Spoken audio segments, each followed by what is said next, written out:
नमस्कार, मैं पल्लवी छल्लावड़ा, आपकी vastu feng shui consultant. Vastu feng shui के एक नए लाइव एपिसोड में आप सबका दिल से स्वागत है। जैसे कि आप जानते हैं कि आज हमारा जो YouTube का प्रोग्राम था वो मंगल दोष के बारे में था। मंगल दोष के बारे में हम सब जानते हैं, मांगलिक कुंडली के बारे में हम सब जानते हैं, लेकिन जब बात खुद के तरीके से उसके उपाय को ढूंढने की होती है, रेमेडी को समझने की होती है, तब कई बार ज़्यादा स्ट्रेस की वजह से, टेंशन की वजह से हम उसको सही तरीके से अप्लाई नहीं कर पाते हैं और उसकी वजह से कई बार हमें उसके पूरे लाभ नहीं मिलते हैं। हर किसी की कुंडली में जहाँ कहीं मंगल दोष होता है उनको 2-3 तरह के सिम्टम्स, लक्षण दिखाई देते हैं। एक तो मंगल दोष वाली कुंडली होती है या कोई भी तरह का मंगल स्वग्रही, अच्छा ही हो लेकिन मंगल स्वग्रही होता है, उन्हें बार बार गुस्सा आ जाता है, वो थोड़े शॉर्ट टेम्पर होते हैं, बोलने में कई बार वो अपना कंट्रोल नहीं रख पाते, एंगर जो होता है वो उनका बहुत ज़्यादा होता है, माता पिता के साथ, ब्रदर सिस्टर के साथ उनका जो रिश्ता होता है वो भी ज़्यादातर परेशान, गुस्से वाले स्वभाव की वजह से थोड़ा अनबन वाला रहता है। तो रिलेशनशिप जो होते हैं उसमें मंगल कुंडली वाले लोग जो होते हैं, मांगलिक कुंडली वाले लोग जो होते हैं, वो ज़्यादातर सफ़र करते हैं। सिर्फ इतना ही नहीं होता है, अच्छी बात भी होती है। जो मंगल वाली कुंडली होती है वो लोग हमेशा अपने हिसाब से अपना काम आगे बढ़ाना, स्टबन, जिद्दी होना, ज़्यादातर अपने आप पे भरोसा करना, ओवर सेल्फ कॉन्फिडेंट पर्सनालिटी का होना, इस तरह के सिम्टम्स भी उनकी कुंडली में दिखाई देते हैं। जमीन उनके साथ एक के नाम एक से ज़्यादा होती है। आज जो हमने YouTube शो पे जिस प्रोग्राम के बारे में बात की, ऐसा आपने मंगल के बारे में कहीं नहीं सुना होगा। जो लोग फिलहाल हमारे साथ फेसबुक में जुड़ रहे हैं उनको मैं ये डेफिनेटली रिक्वेस्ट करना चाहूँगी कि आप हमारे यूट्यूब चैनल पे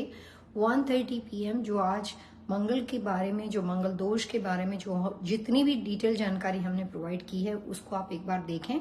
और ये इसका सेकंड एपिसोड है ताकि आपको इस प्रोग्राम के साथ, फेसबुक लाइव शो के साथ जुड़ना आसान हो जाए।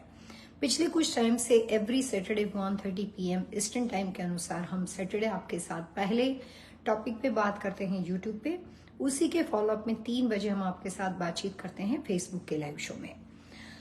मंगल अपने स्वभाव के हिसाब से है, उसके कलर के हिसाब से है। मंगल का कलर जो है वो रेड माना जाता है।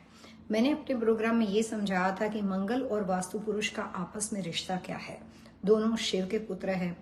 मंगल का जन्म जो है वो उज्जैन में हुआ था और वहाँ पे आज भी उसके प्रतिमा के रूप में, उसके प्रूफ के रूप में वहाँ पे मंगलनाथ शिव मंदिर वहाँ पे है। जिन लोगों के मंगल की कोई भी तरह के दोष होते हैं वो लोग अपने पूजा करवाने के लिए, पूजा अर्चना करवाने के लिए वहाँ पे जाते हैं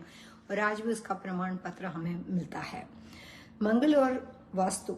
दोनों शिवपुत्र हैं और दोनों जो है उसका अपना अलग अलग रूल है। मंगल देव के बारे में माना जाता है कि वो भूमि के पुत्र हैं, उनकी माता का नाम भूमि है।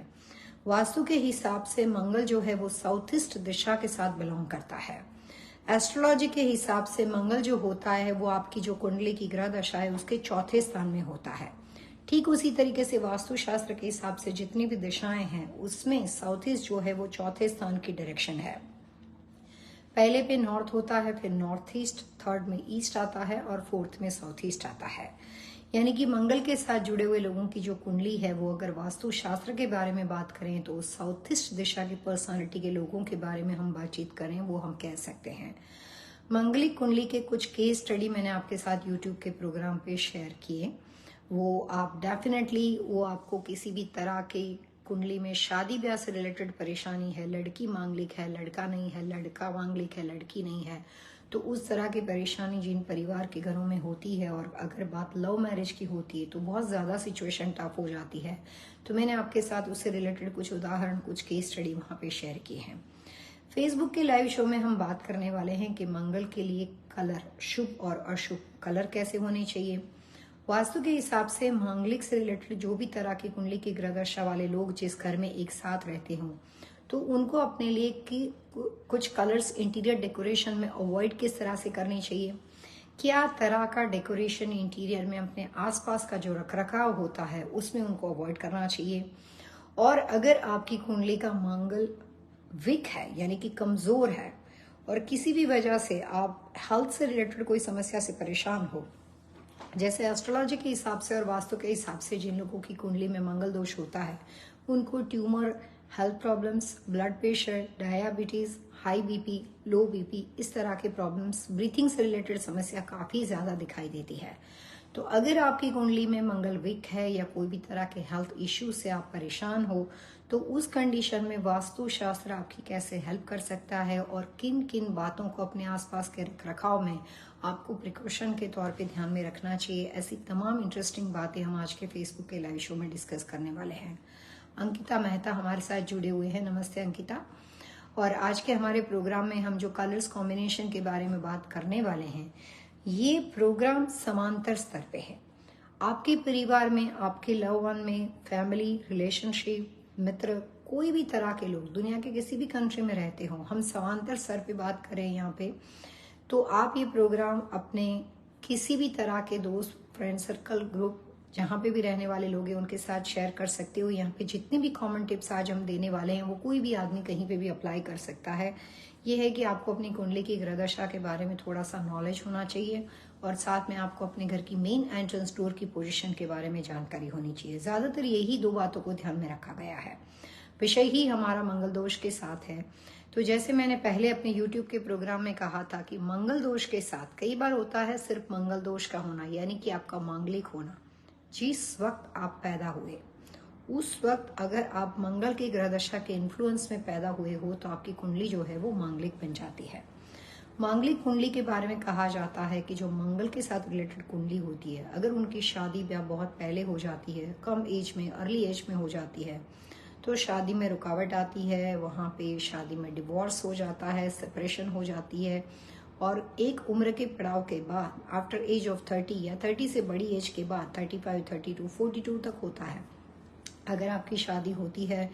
तो वो जो शादी में स्टेबिलिटी होती है, शादी वहाँ पे बनी रहती है और आपके रिलेशनशिप लंबे अरसे तक आप बना सकते हो अपने पार्टनर के साथ, चाहे बात लड़के के बारे में हो, लड़की के बारे में। बट ये मान्यता है, हमेशा 100% एक ही तरह से सारी चीज नहीं होती है। दूसरा ये भी इम्पोर्टेंट होता है कि जो मंगल से रिलेटेड कुंडली होती है उसके साथ साथ अगर आपकी कुंडली में कोई राहु दोष हो, अगर आपकी कुंडली में कोई पितृ दोष हो, तो वो भी कंसिडर किया जाता है मंगल से रिलेटेड कोई भी तरह के उपाय करने से पहले। क्योंकि मंगल दोष, राहु दोष और पितृ दोष, वो तीनों अगर मिल जाते हैं, वो अगर कॉम्बिनेशन इकट्ठा हो जाता है, तो उस कंडीशन में वो आपकी लाइफ में काफी तरह के रुकावट लेकर आ सकता है और आपकी शादीशुदा लाइफ या मैरिज लाइफ में आपको बहुत प्रॉब्लम्स दिखाई देते हैं। तो आपको ये जानना भी जरूरी है कि आपकी कुंडली में सिर्फ मंगल दोष है कि मंगल के अलावा और भी कोई तरह के दोष बनते हैं। अगर मंगल दोष के साथ साथ आपकी कुंडली के अंदर गुरु बहुत पावरफुल हो, स्ट्रांग पोजीशन में बना हुआ हो, या मून बहुत पावरफुल पोजीशन में बना हुआ हो, तो वहां पे आपके मांगलिक होते हुए भी उसका जो प्रभाव होता है, उसके जो नेगेटिव प्रभाव होते हैं वो रिड्यूस हो जाते हैं। काफी लोग आपको कहते हैं कि हमने शादी कर ली, हमें मालूम नहीं था कि हमारी कुंडली मांगलिक है। शादी के बाद जब हम एस्ट्रोलॉजर से मिले तो काफी लोगों ने बताया कि भैया आपकी कुंडली तो मांगलिक है, लेकिन देखो हम तो शांति से अपनी शादीशुदा लाइफ जी रहे हैं, हमें तो कभी कोई प्रॉब्लम ही नहीं हुई। वो सही बोल रहे हैं, क्योंकि हर केस इंडिविजुअली देखा जाता है। मांगलिक के साथ मांगलिक का होना ये कॉमन मान्यता है, ये समांतर स्तर पे मान्यता है। व्यक्ति दर व्यक्ति बातें अलग अलग भी हो सकती है। तो अगर आपकी कुंडली में मांगलिक होने के बावजूद भी गुरु की पोजीशन अच्छे स्थान पे है, अगर आपकी कुंडली में मांगलिक होने के बावजूद भी मून की पोजीशन अगर सही दिशा में है, तो उस कंडीशन में आपके मांगलिक होने के बावजूद भी आपका जो लाइफ पार्टनर होता है, लड़का हो या लड़की हो, उसके ऊपर बुरे प्रभाव लग्न जीवन में, मैरिज लाइफ में नहीं आते हैं। और अगर पति पत्नी के साथ अगर रिश्तों में अगर आपके जो बच्चे हैं उसकी कुंडली में कोई भी तरह का गुरु पावरफुल हो, गुरु केंद्र स्थान में हो, वहां पे उनका गज केसरी योग बनता हो, गुरु उनका बहुत ही पावरफुल हो, तो उस कंडीशन में भी बच्चों की जो कुंडली होती है, बच्चों के जो चार्ट्स होते हैं, वो माता पिता के बीच में ब्रीच का काम करते हैं और वो बच्चे जो होते हैं वो माता पिता को सेपरेट नहीं होने देते हैं और उनका जो रिश्ता होता है वो बनाए रखता है। उससे विपरीत परिस्थिति भी हो सकती है। माता पिता की कुंडली बहुत अच्छी हो, लेकिन बाद में जो बच्चे पैदा होते हैं अगर उसकी कुंडली में मंगल का कोई बहुत ज्यादा दोष हो, मंगल के साथ पितृ दोष हो, मंगल के साथ राहु दोष हो या मंगल के साथ शनि दोष हो, तो कई बार बच्चों के पैदा होने के बाद माता पिता का कॉम्बिनेशन जो होता है वो डिस्ट्रैक्ट हो जाता है और कुछ टाइम के बाद वो सेपरेशन में चले जाते हैं या वो डिवोर्स फाइल करते हैं। तो बहुत सारी चीज़ें होती है, कुछ वजह बन जाता है, रीज़न बन जाती है। आज के मंगल दोष के बारे में पहले मैं कुछ छोटी छोटी टिप्स देना चाहूँगी जो आपके लिए बहुत उपयोगी है। अगर किसी वजह से आपको ये मालूम है कि आपकी कुंडली में कोई भी तरह का मंगल का दोष है या मंगल जो है आपका वीक पड़ता हो कुंडली में, तो ऐसे लोगों को वास्तु के माध्यम से 2-3 बातों का ध्यान रखना चाहिए। जैसे पहले मैंने यूट्यूब शो पे कहा कि उनको अपना घर जो है अगर शुरू से सिलेक्शन का मौका मिलता है घर और बिजनेस में, तो साउथ यानी दक्षिण दिशा, साउथ ईस्ट यानी अग्नि दिशा एंड साउथ वेस्ट यानी नैऋत्य दिशा, ये 3 दिशाओं से रिलेटेड प्रॉपर्टी को सिलेक्ट नहीं करना चाहिए। रेसिडेंशियल, कमर्शियल और इन्वेस्टमेंट प्रॉपर्टी उसको अवॉइड करना चाहिए। अगर किसी वजह से आप उस प्रॉपर्टी में आ चुके हो और उसके बाद आपको पता चलता है कि मेरी कुंडली में मंगल दोष था और मैंने ये प्रॉपर्टी ले ली है, तो वहाँ पे मंगल के अच्छे या बुरे प्रभाव आपके ऊपर बहुत ज़्यादा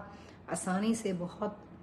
ज़्यादा जल्दी से आपको दिखाई देने शुरू हो जाएंगे। अगर अच्छे होंगे तो फायदेमंद होंगे, अगर गलत है तो नुकसानदेह हो सकते हैं। क्योंकि वास्तु ये कहता है कि साउथ ईस्ट दिशा जो है वो मंगल के साथ जुड़ी है।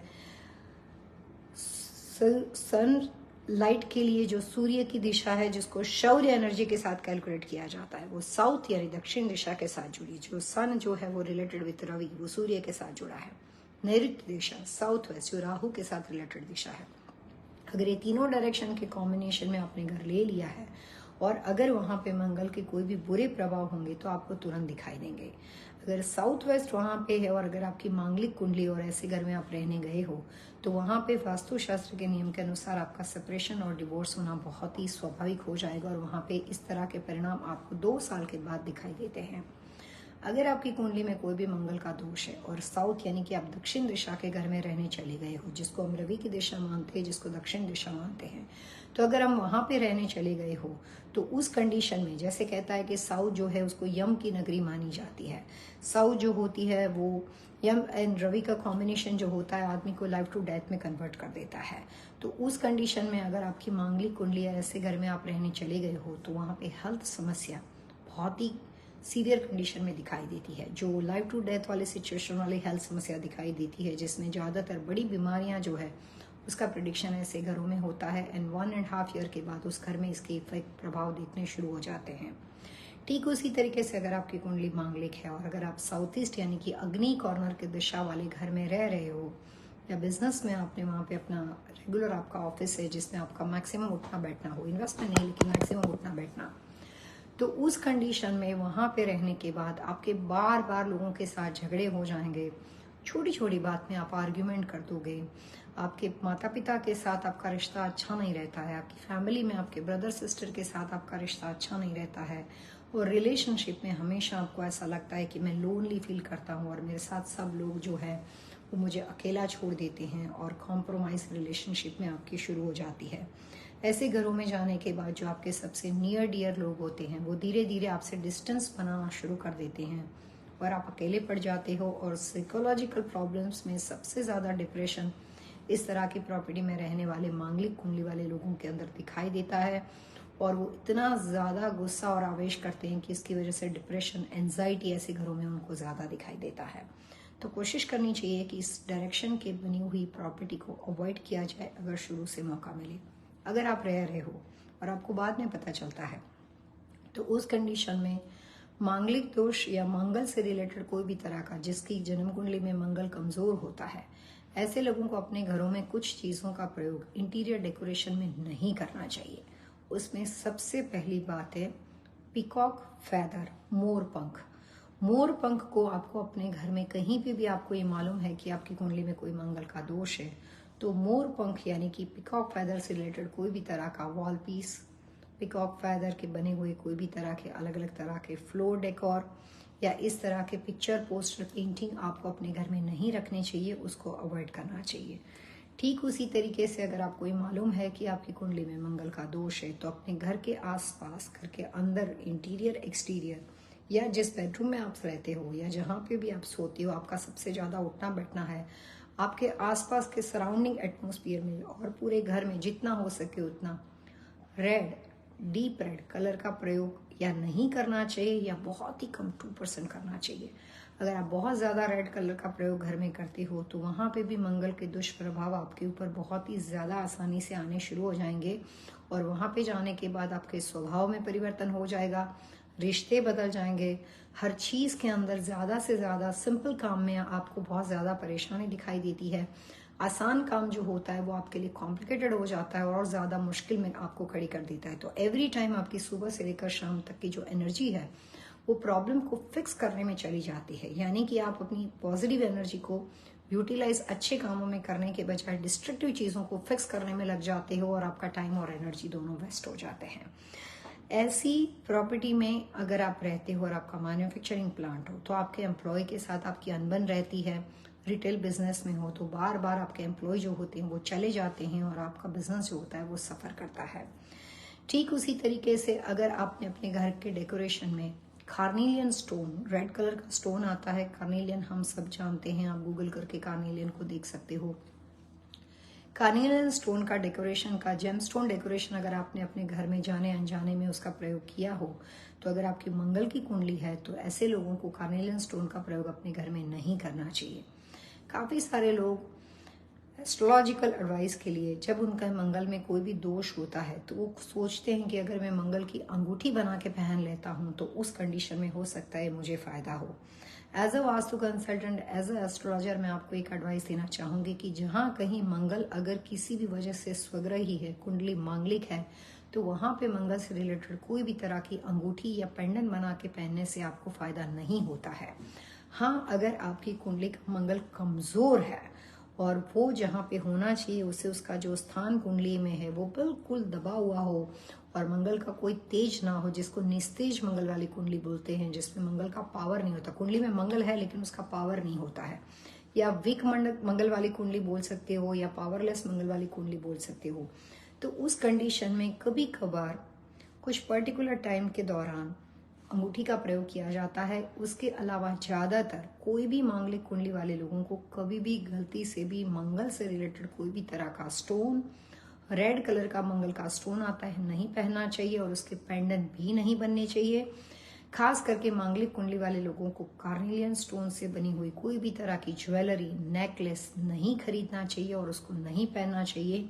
नहीं तो उससे उनके स्वभाव में विपरीत परिस्थिति आ जाएगी और उस कंडीशन में आपको गुस्सा और ज़्यादा आने की संभावना है। जिन लोगों की कुंडली में मंगल कोई भी तरह का हो, मंगल का दोष हो या मंगल कमज़ोर हो, उन लोगों को अपने घर के अंदर कैक्टस या ऐसे कोई भी प्लांट्स नहीं लगाने चाहिए जिसमें पॉइंटेड नुकीले लीफ होते हैं या जिसके अंदर कोई भी तरह के कांटे यानी कि थ्रोन्स होते हैं। ऐसे डेकोरेशन को, कैक्टस को तो खास करके बिल्कुल ही घर में से अवॉइड करना चाहिए, उसको रखना ही नहीं चाहिए। जिन लोगों की कुंडली में मंगल से रिलेटेड कोई भी तरह का दोष होता है उनको अपने घर के वास्तु में 3 डायरेक्शन को ध्यान में रखना चाहिए। साउथ ईस्ट अग्नि दिशा, साउथ यानी कि दक्षिण दिशा, साउथ वेस्ट यानी कि नैऋत्य दिशा। ये 3 दिशाओं के रख रखाव पे अगर आप ज्यादा फोकस करते हो, ज्यादा अलर्ट होकर उसका ध्यान रखते हो, तो आपको अपनी कुंडली के ग्रह कमजोर होने के बावजूद भी उस मकान का वास्तु, उस घर का वास्तु, उस बिजनेस लोकेशन का वास्तु आपको सेव करने में आपकी हेल्प करता है और वहां पे आपका प्रोटेक्शन हो जाता है और आपको कोई भी तरह का नुकसान नहीं होता है। इवन हमने अपनी केस स्टडी में ये बात को प्रूव किया है कि जिन लोगों की कुंडली में मंगल होता है उनको बहुत गुस्सा आता है, लेकिन अगर साउथ ईस्ट, साउथ और साउथ वेस्ट तीनों दिशा का वास्तु के हिसाब से रख रखाव अगर आप रखते हो और उन चीज़ों को मेंटेन करते हो तो आपके स्वभाव में भी निरंतर परिवर्तन रहता है, आप बैलेंस रहते हो, काम एंड कूल रहते हो और मंगल वाली कुंडली होने के बावजूद भी आपका जो स्वभाव है वो खुश मिजाज रहता है, आप हंसते रहते हो। हाँ, ये बात है कि उसका जो पॉजिटिव इम्पैक्ट होता है वो ये होता है कि आप दोस्त ज़्यादा बनाते हो, आप एक दूसरे के साथ, मतलब सभी लोगों के साथ अच्छे से घुल मिल जाते हो और हिल मिल के आप उनके साथ अच्छी बातें करते हो, लेकिन जो गुस्सा है वो चला जाता है। तो साउथ ईस्ट, साउथ और साउथ वेस्ट में क्या होना चाहिए, अगर जिन लोगों की कुंडली में मंगल है तो उनको किस तरह से उस दिशाओं को बैलेंस करना चाहिए, उसके बारे में हम डिटेल में समझते हैं। अगर कोई भी तरह के मंगल वाली कुंडली हो या मंगल कमजोर हो या मंगल निस्तेज हो, ये तमाम कंडीशन के अंदर मंगल के साथ पितृ दोष हो और राहु दोष हो, ये तमाम कंडीशन के साथ जिन घर में और बिजनेस लोकेशन पे आप रहते हो, अगर किसी और जगह पे आप जॉब करते हो तो आपके बैठने का जो क्यूबिकल होता है उतने एरिया को भी आप 100% वास्तु के हिसाब से और रेक्टिफाई कर सकते हो, ताकि आपको अपने स्वभाव में कंट्रोल, नियंत्रण पाना आसान हो जाए, अपने एंगर पे कंट्रोल पाना आसान हो जाए। साउथ ईस्ट यानी अग्नि कॉर्नर के अंदर आपको सबसे पहले अवॉइड करना है हर तरह के मेटल के डेकोरेशन को। वहां पे अवॉइड करना है नेचुरल प्लांट को। काफी लोग न्यूयॉर्क, न्यू जर्सी, शिकागो में जब वेदर खराब होता है तो नेचुरल प्लांट लाकर घर में लेकर आते हैं, जहां जगह मिलती है डाल देते हैं। तो अगर आपकी कुंडली में कोई भी तरह का मंगल, राहु और पितृ दोष हो तो आपको साउथ ईस्ट दिशा में नेचुरल प्लांट को नहीं रखना चाहिए। Natural plant, metal decoration and water element decoration, ये तीनों चीजों को साउथ ईस्ट से अवॉइड करना पड़ेगा। वहां पे आप कलर का प्रयोग कर सकते हो, brown and beige, off white colour का प्रयोग कर सकते हो। जितनी ज्यादा अगर आपकी कुंडली में, अगर आपको अक्षांश वाइज ये पता है कि कितना कमजोर है आपका मंगल, उसके हिसाब से आपको जितना हो सके उतना ज्यादा से ज्यादा सिर्फ और सिर्फ न्यूट्रल कलर का प्रयोग करना चाहिए। जितना आप न्यूट्रल का प्रयोग करोगे, न्यूट्रल कलर का, उतना साउथ ईस्ट कॉर्नर से आने वाली मंगल की दशा के जो एंगर वाले प्रभाव है, जो वहां पे गुस्से वाली चीजें हैं, वो आपके नियंत्रण में रहेगी और वहां पे आपको गुस्सा नहीं आएगा। अगर आपके घर में दक्षिण दिशा के बारे में बात करते हैं तो दक्षिण दिशा में कोई भी आपका बेडरूम बना हुआ हो, साउथ ईस्ट में बना हुआ हो, साउथ वेस्ट में बना हुआ हो, बच्चों की कुंडली में मंगल हो और उनका बेडरूम साउथ में, दक्षिण में बना हुआ हो, साउथ ईस्ट अग्नि दिशा में बना हुआ हो, साउथ वेस्ट नैऋत्य दिशा में बना हुआ हो, तो इन तीनों डायरेक्शन के अंदर बने हुए बेडरूम्स जो हैं वो आपको बच्चों के लिए अवॉइड करनी चाहिए। या जिन लोगों की कुंडली में मंगल हो या मंगल से रिलेटेड राहु दोष हो, पितृ दोष हो, ये तीनों दोष के साथ जुड़े हुए लोगों को वास्तुशास्त्र के नियम के अनुसार साउथ, साउथ ईस्ट और साउथ वेस्ट दिशा को अवॉइड करना चाहिए। यहाँ पे कई बार कुछ इम्पोर्टेंट बात समझने वाली है। काफी सारे लोगों के दिमाग में ये है कि वास्तु के हिसाब से सिर्फ इतना ही होता है कि पति पत्नी का मास्टर बेडरूम साउथ वेस्ट में होता है। ये गलत है। एज अ वास्तु कंसल्टेंट मैंने अपनी प्रैक्टिस के दौरान जितना अभी केस स्टडी के साथ जितने अलग अलग लोगों से काम किया है, उसमें हर इंडिविजुअल के हिसाब से, पति पत्नी के कॉम्बिनेशन के हिसाब से उनको बेडरूम सजेशन दिए हैं। कॉमन वास्तु के हिसाब से साउथ वेस्ट को अच्छा इसलिए मानते हैं क्योंकि साउथ वेस्ट रिलेशनशिप कॉर्नर होता है।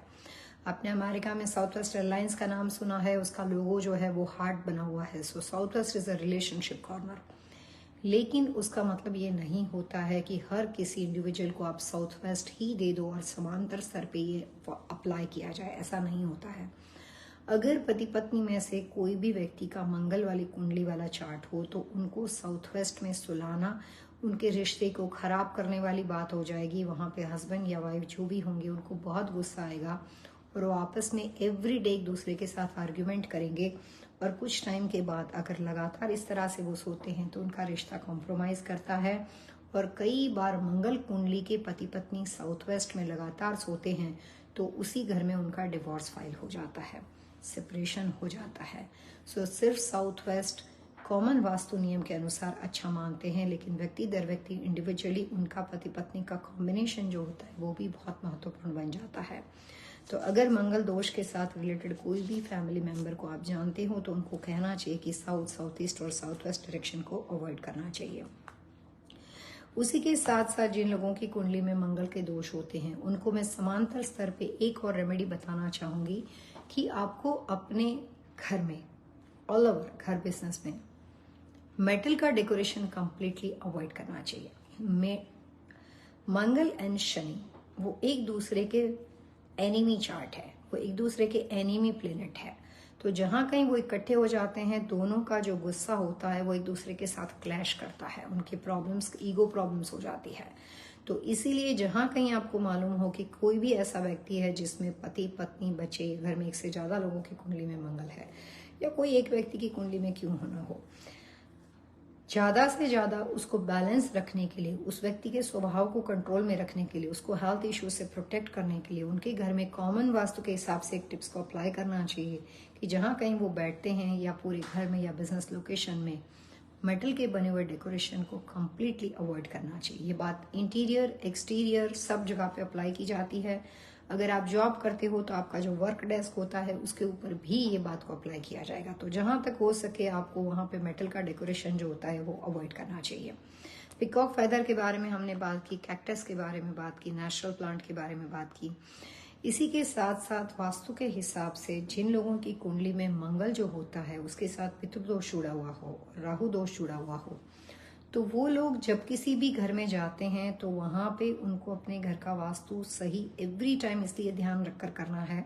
खास करके साउथ वेस्ट कॉर्नर पे ज्यादा फोकस करना है कि मंगलिक कुंडली के अंदर कई बार ज्यादा गुस्से, ज्यादा एंगर की वजह से रिश्ते खराब होने की संभावना है। वो कॉमन बात हो जाती है, उसको कॉमन आप सिम्टम्स बोल सकते हो। तो जहां कहीं वो जाते हैं अगर साउथ वेस्ट को बनाए रखते हैं तो उनके पर्सनल, सोशल और बिजनेस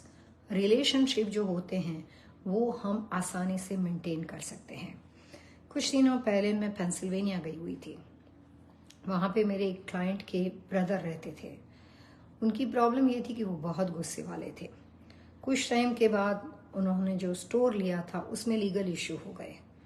वो दो प्रॉब्लम वो भी फिक्स नहीं कर पाए थे कि उनके एम्प्लॉय के साथ उनको कुछ इस तरह की ज्यादा आर्ग्यूमेंट और बहस हो गई कि उन्होंने उसके ऊपर लीगल एक्शन ले लिया। तो जब से इस घर में रहने आए हैं तब से स्वभाव में उनका गुस्सा तो शुरू से था, ऐसा बोलते हैं ना कि नाक पे गुस्सा रहता है, तो स्वभाव तो उनका एग्रेसिव पहले से ही था।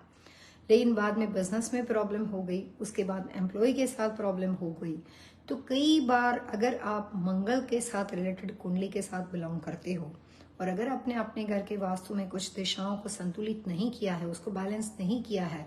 तो आपको एक साथ 3-4 सीवियर इश्यू दिखाई देते हैं, जिसमें सबसे पहले ये होती है कि आपके पति पत्नी के आपसे रिलेशनशिप खराब हो जाते हैं, आप लीगल इश्यू का सामना करते हो, जो आपका करियर का, जो भी आपका काम, बिजनेस, जॉब, जो भी आपके करियर के लिए आपके पास सोर्स होता है उसमें इतने नेगेटिव इफेक्ट आ जाते हैं कि आप लोगों पे डिपेंडेंट होना शुरू हो जाते हो। आपको लोगों की हेल्प मांगने वाला स्वभाव नहीं होता है, फिर भी आपको मोहताज होके, डिपेंडेंट होके लोगों की हेल्प की जरूरत पड़ जाती है। जब कंसल्टिंग हुआ तब 3 बातों को देखा गया कि हस्बैंड वाइफ दोनों मांगलिक थे, जो कि अच्छा माना जाता है आमतौर पर एस्ट्रोलॉजी के हिसाब से। लेकिन दोनों ने मिलकर जिस घर में रहने गए थे वो घर का स्ट्रक्चर ऐसा था कि जिसमें साउथ वेस्ट कॉर्नर था वो कटा हुआ था। यहाँ पे आने के बाद पति पत्नी के बीच में आपसी मुठभेड़ इतनी ज्यादा होने लग गई कि वाइफ जो थी उसने डिसाइड कर दिया कि मेरे को यहाँ पे डिवोर्स फाइल करना, मेरे को इसके साथ रहना ही नहीं है। उतने में उनके साथ लीगल चीज बहुत ज्यादा हो गई। घर का जो गुस्सा होता है, कहते हैं कि घर में जो घर का जला होता है वो दुनिया जलाता है। तो घर से वो नाखुश होकर अपने काम पे रहते थे और वहां पे भी उनके साथ कोई भी आदमी बात करे, हमेशा उनके जो बात करने का बिहेवियर था वो आक्रामक नेचर का था, नेगेटिव पर्सनालिटी वाला था। तो इसकी वजह से उनके एम्प्लॉय भी आपस में खुश नहीं रहते थे। तो थोड़ी बहुत चीजें जो कई बार हम एम्प्लॉय की चीजें नजरअंदाज कर सकते हैं अगर हम न्यूट्रल मूड में होते हैं, लेकिन हम खुद बहुत गुस्से वाले हैं तो हम हर चीज को राई का पहाड़ बना देते हैं और कई बार उसके अंदर हम खुद भी पेश जाते हैं और वो इतना बड़ा इश्यू बन जाता है जो कि उतना महत्वपूर्ण होता भी नहीं है। लेकिन हस्बैंड वाइफ दोनों मंगल कुंडली के साथ रिलेटेड थे। साउथ वेस्ट कॉर्नर कटा हुआ था और उस घर में जाने के बाद वो इतने सारे प्रॉब्लम्स में आ गए। जब उनकी सिस्टर ने कंसल्टेशन करवाया तो हमने सबसे पहले साउथ वेस्ट कॉर्नर में सारी रेमेडी को अप्लाई किया। जैसे ही साउथ वेस्ट कॉर्नर उनका कंट्रोल में आ गया तो धीरे धीरे जो सिचुएशन वर्स्ट और डिजास्टर थी वो धीरे धीरे कंट्रोल में आनी शुरू हुई। उनके स्वभाव में परिवर्तन इमीडिएट नहीं हुआ, लेकिन जो आसपास में सब कुछ नेगेटिव था, एम्प्लॉय जो था वो सेटलमेंट करने के लिए रेडी हो गया तो उनके जो केस थे वो खत्म हो गए। बिजनेस में जहाँ पे काउंटी ने उनको प्रॉब्लम किया था और फोर्स किया था कि इस बिजनेस को आप यहाँ से बंद कर दो, वहां पे एक अच्छा लॉयर रखा गया और वहां पे भी उनको पॉजिटिव सिम्टम्स आने शुरू हो गए। उन्होंने आर्ग्यूमेंट किया कि इसके पास घर चलाने के लिए इसके अलावा और कोई रास्ता नहीं है, तो वहां पे थोड़ा बहुत काउंटी ने पॉजिटिव इफेक्ट बताया। जब कभी आप कोई लीगल इश्यू में प्रॉब्लम में आ जाते हो तो आपको ये भी देखना है कि आपकी residential property and commercial property में कहीं एक जैसा वास्तु दोष तो नहीं। आपको ये भी देखना है कि आपकी रेजिडेंशियल प्रॉपर्टी, कमर्शियल प्रॉपर्टी और आपके पैदाइशी ग्रह, आपके एस्ट्रोलॉजिकल जो आपका टेवा है, वो तीनों कहीं एक दूसरे के साथ इस तरह से ट्रायंगुलर, इस तरह से वो आपको नेगेटिव ना कर दे कि आप जिसकी वजह से बहुत ज्यादा परेशानी में आ सकते हो। अगर आप अपने डेट ऑफ बर्थ के हिसाब से पैदाइशी ग्रहों को ध्यान में रखकर अपने घर का सिलेक्शन करते हो, अपने घर का वास्तु सिलेक्शन करते हो, तो आपकी डेट ऑफ बर्थ से जो आपके कमजोर ग्रह है वो आपके मकान के वास्तु से, आपके बिजनेस के वास्तु से आप उसको बैलेंस कर सकते हो। आपके पैदाइशी डेट ऑफ बर्थ से जो आपके पॉजिटिव ग्रह हैं, जो आपके सकारात्मक ग्रह हैं, उसको आप अपने घर के वास्तु से और ज़्यादा एनर्जी को इन्हांस कर सकते हो और वहाँ से आप उसका पूरा लाभ उठा सकते हो। वास्तु शास्त्र के हिसाब से अलग अलग ग्रह दशा वाले लोगों को अपने घर के इंटीरियर डेकोरेशन के अंदर, अपने आसपास के रखरखाव में क्या चीज़ों का ध्यान रखना चाहिए, ताकि कई बार अगर आपकी मंगल की कुंडली है, आपने पूजा विधि करवाई है, फिर भी हमें कई बार ऐसा एहसास होता है कि हमें पूजा करने के बाद भी उसका रिजल्ट नहीं मिला, क्योंकि हम अपने घर के वास्तु के बने हुए कॉर्नर को भूल जाते हैं। और जो ईच एंड एवरी कॉर्नर आपकी हर ग्रह दशा के साथ जुड़ा हुआ है, तभी आपको फायदा या नुकसान होने वाला होता है। तब आप घूम फिर के उस प्रॉपर्टी पे पहुंच जाते हो और वहां पे आपके ग्रह जो है वो आपको फायदा या नुकसान पहुंचाते हैं। इसीलिए बहुत इंपॉर्टेंट होता है कि आपके एस्ट्रोलॉजिकल टेवा के हिसाब से, ग्रहों के हिसाब से जो भी तरह की कुंडली है उसको ध्यान में रखकर आप अपने घर का वास्तु के हिसाब से घर, बिजनेस, इन्वेस्टमेंट, प्रॉपर्टी को सिलेक्ट करो, ताकि वहां पे आप अपने गुण और दोष साथ में लेकर जाते हो, लेकिन वहां का वास्तु आपको पॉजिटिव और नेगेटिव चीजों में बैलेंस रखने में आपकी हेल्प करता है। आज के प्रोग्राम में इतना ही। Every Saturday 1:30 PM eastern time के अनुसार हम यूट्यूब में आपके साथ जिस टॉपिक पे बात करते हैं उसी के फॉलोअप में 3 बजे हम फेसबुक पे आपके साथ डिस्कस करते हैं। आज के मंगल दोष के बारे में, राहु और पितृदोष के बारे में, उसके उपाय, उसका रेक्टिफिकेशन, उसकी बहुत सारी जानकारी, उसका फर्स्ट एपिसोड यूट्यूब चैनल के ऊपर दिया गया है और ये सेकंड एपिसोड हमारा फेसबुक के है, जहाँ पे हम सारी रेमेडियल चीज़ों के बारे में डिस्कस कर रहे हैं। साथ में मैं ये भी कह दूं कि मंगल दोष अगर आपका होता है तो मंगल दोष वाले लोगों को कार्नेलियन स्टोन की बनी हुई ज्वेलरी को अवॉइड करना चाहिए, रेड कलर अपने आसपास अवॉइड करना चाहिए, लेकिन उनको न्यूट्रल और बैलेंस में रखने के लिए आप ब्राउन एंड बेज कलर का उपयोग कर सकते हो। क्रीम, आइवरी, ऑफ वाइट, जितने भी न्यूट्रल कलर्स कॉम्बिनेशन है उसका आप प्रयोग कर सकते हो। और बस्ट, स्टैचू वाला डेकोरेशन जो होता है उसको घर में से अवॉइड करना चाहिए। ये तमाम बातें अगर आप अपने घर के आसपास में जो भी सिंपल इंटीरियर डेकोरेशन के अंदर रख रखाव में अगर आप ध्यान में रखते हो, तो आपकी कुंडली में मंगल होने के बावजूद भी उस घर में जाकर, उस कमर्शियल प्रीमाइसिस में जाके आपके ऊपर कोई भी तरह के नेगेटिव प्रभाव नहीं होते हैं और आपकी प्रॉपर्टी का वास्तु आपकी बुरी ग्रह दशा के बावजूद भी आपको बैलेंस और न्यूट्रल रखने में आपकी सहायता करता है। आज के प्रोग्राम में इतना ही। खुश रहे, सलामत रहे, एक राह और सही दिशा जो जिंदगी बदल दे। नमस्ते।